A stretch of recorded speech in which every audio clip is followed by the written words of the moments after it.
Hello everyone, कैसे हैं आप सब। स्वागत है आपका मेरे चैनल में जिसका नाम है डेली एंटरटेनमेंट 100% और मेरा नाम है तरुणा रानी राठौर। आशा करती हूँ कि आप सब बहुत अच्छे होंगे, मैं भी ठीक हूँ। आज मैं आप लोगों के साथ मोमिन मलिक सर की कुछ बातें हैं वो भी रखने वाली हूँ। गुलाम हैदर इसके लिए वहां पर दो तीन शिफ्ट कर रहा था ताकि ज्यादा से ज्यादा मैं कमा सकूं और सीमा और उसके बच्चे अच्छी ऐश की जिंदगी बसर कर सके। लेकिन हैदर तो सऊदी अरब में था, ये पाकिस्तान में रहकर भी और वहां पर भी इसने, ये सचिन को पता नहीं ना इसकी हकीकत। आप देखिए वहां क्या कर रही थी, और जो व्यक्ति इसके साथ था उस व्यक्ति ने मुझे इसकी ऐसी ऐसी वीडियो भेज रखी है, ऐसी ऐसी भेज रखी है। एक छोटी सी वीडियो मैं दिखा देता हूं, आप अंदाजा करो ये लोगों को किस प्रकार, ये देखो इसकी हकीकत। और गुलाम हैदर को इसने कहीं का नहीं छोड़ा है, उसको भरोसे को तोड़ा है। वो इंसान रात दिन मेहनत करके, मजदूरी करके वहां से पैसे भेजता था, इसकी हर जरूरत को पूरा करता था। और बदले में ये क्या कर रही है, इसने पाकिस्तान में भी क्या किया, ये यहां आके भी क्या कर रही है। ये दोस्तों, ये सब फैसला आप करोगे, इसके बारे में आपके ऊपर छोड़ दिया जाया है कि ये क्या है। मैं इसके किसी गलत रिलेशन की पुष्टि नहीं करता, लेकिन जो मुझे उसने बताया है, भाई सुन करके कानों पे हाथ रख लो। ऐसा कार्य किया है, इसने देश को शर्मसार किया है। ना केवल इसने हमारे भारत को शर्मसार करने की कोशिश करी है, बल्कि इसने पाकिस्तान के लोगों को भी शर्मसार करने की कोशिश करी है। ये किसी की नहीं, जो अपने देश की नहीं वो किसी की नहीं। तो मेरी आपसे रिक्वेस्ट है कि आप इस चीज का फैसला करो और देखो और समझो कि कौन गलत है कौन ठीक है। मेरे ऊपर इल्जाम लगा रही है, कह रही है बुजुर्गों को सम्मान नहीं करता। सनातन का आपने देख लिया, मंदिर बना हुआ है, बुजुर्गों की मैं सेवा करता हूं, वो बुजुर्गों को पता है। ये पूरा एक ग्रुप इकट्ठा हो गया है। मेरे सारे दुश्मन जो वीडियो देखते हैं कि मोमिन मलिक का नाम हो रहा है, इस केस की वजह से आगे चला गया, और ये नए दुश्मन ये सारे एक हो गए हैं, और ये लोग मेरा कुछ नहीं बिगाड़ पाएंगे। इनका ऐसा कानूनी इलाज कर रखा है मैंने, और इनका भी कर दिया है कि ये मेरा कुछ नहीं बिगाड़ पाएंगे, और ये कीचड़ उछालने के अलावा कुछ भी नहीं कर पाएंगे। तो ये चीज आपके सामने है, आप इस बात का फैसला करो। आपके ऊपर ही मैं छोड़ता हूं कि कौन ठीक है और कौन गलत है। तो आप जो है ने देख लिया, मैंने लीगल चीज भी आपके सामने दिखा दी, और मैंने दूसरी चीजें भी आपके सामने दिखा दी, वो आप। तो कभी ये भगोड़ी मोमिन सर का मजाक उड़ाती है, कभी मोमिन सर के सारे जो केस चल रहे हैं या जो भी कुछ उनके ऊपर हो रहा है उसके बारे में पढ़ के सुनाती है। आखिर इसका इरादा क्या है, बड़ा पीछे पड़ी है मोमिन सर के, कुछ तो बात है इसके। कभी उनकी दाढ़ी के ऊपर बात करती है, कभी उनको उनकी हंसी के ऊपर रिएक्ट करती है कि मतलब अब तो हमें भी हंसना आ गया है। आखिर ये चाहती क्या है, क्यों जो मिलने वाले इसके हैं जो बहुत ज़्यादा वायरल हुए हैं, जिन्होंने खुद सामने से आकर आस्था माँ को अपनी सारी सच्चाई बताई है और इसके बारे में उनसे रूबरू कराया है कि ये है भगोड़ी की असलियत। तो जब हम लोगों को उसके बारे में पता चला ना, तो हम लोग भी शौक रह गए, क्या ये माँ ऐसी भी हो सकती हैं? बिल्कुल हो सकती है। तो इसका उदाहरण मैं आपको यहाँ पर भी दे देती हूँ। ये ज़रूरी नहीं है कि पाकिस्तान की या अदर किसी भी कंट्री की ऐसा हो सकता है, ये हमारे भारत में भी एक ऐसा किस्सा हुआ है।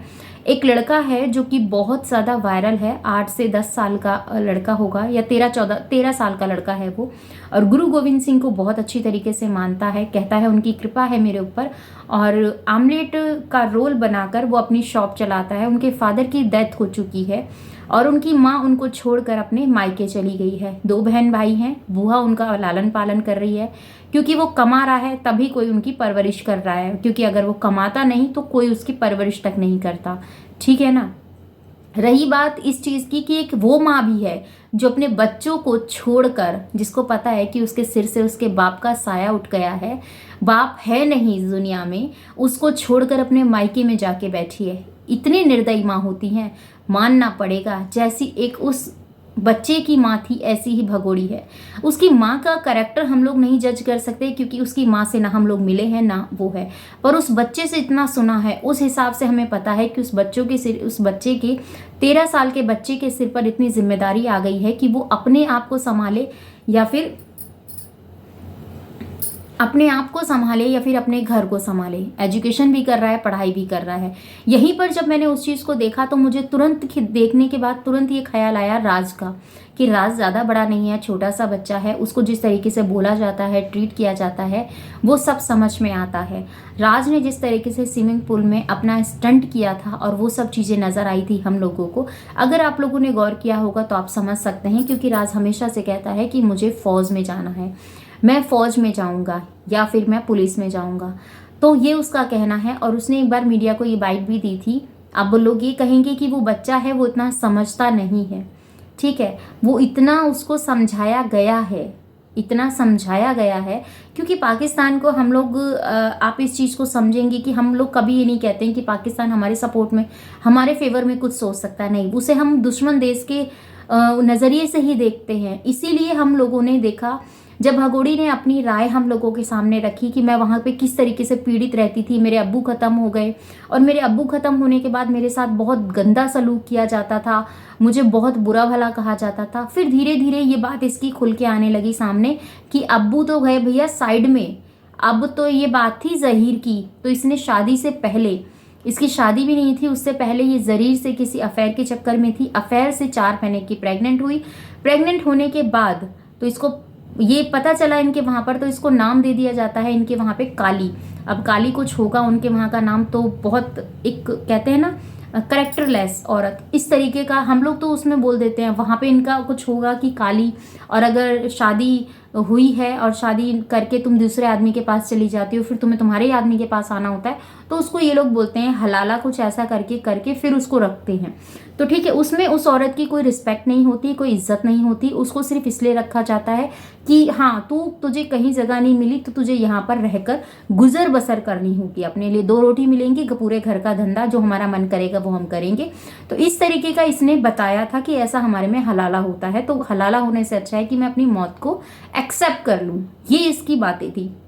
अब कोई सामने वाला बंदा इस चीज़ को सुनेगा तो ये कहेगा हाय राम, बड़ी पीड़ित है ये तो फिर हैदर ने इसको एक्सेप्ट किया, 2 साल तक अपनी वाइफ के साथ साथ इसको भी हैंडल किया, रखा, 2 बच्चे इसके हुए। उसके बाद इसने कहा कि मेरे पास जो जेवर है उस जेवर को लो और तुम दुबई चले जाओ। दुबई में कॉन्ट्रैक्ट साइन होता है, ये आप लोगों को सबको पता है। विदाउट कॉन्ट्रैक्ट वहाँ पर डेली अप डाउन कोई नहीं कर सकता है, क्योंकि दुबई का तो आप जानते हैं अब कानून किस तरीके का है, बहुत स्ट्रिक्ट कानून है। और एक ये भी है, तो वहाँ पर वो चला गया। अब वो तुम्हारे लिए गया था ना, वो वहाँ से तुम्हें सैलरी भेजता था, ठीक है, उस सैलरी से तुम अपना घर का गुजर बसर करती थी, तुम्हें छत दी उसने रहने के लिए, तुम्हें इतना काबिल बना दिया कि तुम आराम से अपने बच्चों को खिलाना पिलाना, अच्छा रहन सहन तुम कर सकती थी, पर तुमसे वो भी नहीं हुआ। तुम अगर अपनी एक पूरी तलती हो ना कढ़ाई में तो उसकी वीडियो बना देती हो, अगर अपने बच्चों के लिए कुछ करती हो तो उसका वीडियो बना देती हो। क्यों भाई? हर चीज़ दिखाने के लिए नहीं होती। अगर ये ममता प्यार है, तुम अपने बच्चों को खिला रही हो, उसको फोटो खींच रही हो, दुनिया में देख के क्या तुम्हारे घर में बर्तन कम पड़ गए थे, या फिर बर्तन मांजने की तुम्हें आफत लग रही थी कि हाय ये तो बर्तन बढ़ जाएंगे, फिर मुझे काम करना पड़ेगा, फैलावड़ा फैल जाएगा और मेरी सुंदरता पे दाग लग जाएगा, क्योंकि अगर मैंने बर्तन धो दिए तो हाथ में खराब हो जाएंगे, ठीक है, धूप में बैठ गई तो कलर फेड हो जाएगा, वैसे ही मेरे थोबड़े की बैंड बची हुई है, यही सोचती हो ना तुम। अरे बच्चे तेरे ही हैं। लोग सवाल इसीलिए उठाते हैं क्योंकि उनको मजबूर तुम करती हो सवाल उठाने के लिए। कौन सी ऐसी माँ होगी जो अपने अच्छे खासे, इस टाइम तो तेरे पास सब चीज़ें हैं ना, अच्छे खासे तू अपने बच्चों को पालन पोषण कर सकती है। जो तूने रैक में इतने ग्लास कटोरी सजा रखे हैं, क्या उनको सजाने के लिए तूने, तेरे को किसी ने दिए हैं तो सजाने के लिए दिए, उनको खाने पीने के लिए यूज़ करने के लिए नहीं दिए हैं। उसमें अपने बच्चों को खिलाती, और उसमें अगर तेरा बच्चा, अगर वो डीपी होती ना जिसे तू अपने हाथ से अपने बच्चे को खिला रही होती, तो उसमें 4 चांद लग जाते। उनके हाथ में दुन्ना पकड़ा दिया जैसे कहीं बाहर से किसी ने दिया हो, और उसको फोटो खींचने के लिए रख दिया कि मेरा बच्चा खा रहा है। ऐसी माँ तो नहीं होती।